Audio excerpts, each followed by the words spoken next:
Was a family something that you always wanted to have? Did you know you want to have kids? Do you know, I've always loved kids. I've always kind of like wanted to work with kids, wanted to, do things with kids in a sense of jobs and things like that. And I've always been that cool uncle, everybody's mate who's like really awesome with their kids kind of thing. And, always making all the ladies kind of go, oh, he's so good with the kids kind of thing and all that kind of thing. I used to be that guy. But ultimately, I was always the guy that was really pleased I was handing it back. Do you know what I mean? It's a funny one. I think blokes are weirder with this than women, aren't we? We're like, we have so many thoughts about it, whereas I think women are a bit more, I don't know, they're a bit more like, we don't care kind of thing. If it's a boy, it's a mummy's boy. If it's a girl, it's a little me kind of thing. So, yeah. I don't know. I'm embracing being a girl dad, though. I really like being a girl dad. It's cool. I think the concern, not to put it on you, but I think the concern for me having a girl is when they grow up. I think mate, I'm already there. It's scaring me every day. She says stuff about, she's 2 years old. She says stuff about the boys at the childminders, and I'm like, what?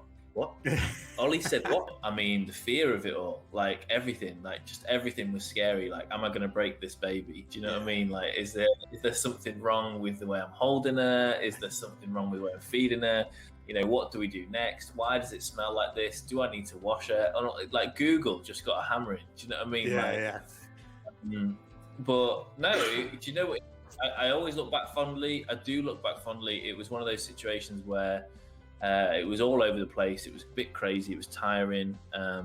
But I guess, again, I've probably compartmentalized how tough it was to a point where I can just look back and just think it was ace. It was really nice. So 2019, so a couple of years ago now, a year and a bit ago, it was World Mental Health Day. It was October, so it was just before my daughter's first birthday, I think. Yeah. I was sat there and I was skimming through Instagram and I was kind of like, there's some really great stuff out there. I'm a peer-to-peer counsellor and mental health first aider, and I'm kind of switched on and I'm kind of interested in mental health generally. So I really wanted to see what was out there on World Mental Health Day for men, and just share some nice posts and stuff like that. And I'm scanning through and I think it's really great what people are doing. There's a lot of great stuff out there for men, and I thought, this is good, this is nice. But there was just something missing for dads. Like, I just kind of thought to myself, like, there's a gap. Like, I work in marketing, and it wasn't like there's a gap, I can sell something. It was more like there's a gap. Why? Like, why aren't we talking about this? Like, it's a big deal. But within those sort of generations, you've got percentages, what I sort of talk about, and the percentages are very high in those generations of people who really can't understand the emotional spectrum of a human being from a man's point of view. It's as simple as that. We're not talking about dads now. We're not talking about specific mental health problems. We're talking about actual access to your emotions. And before I got into this journey, before I started realizing my own mental health problems, I was the same. I was mid-20s, late 20s, and I was like, this is not a thing. People don't get depressed. They're just sad time wasters. People don't get anxious. They just worry too much because they overthink.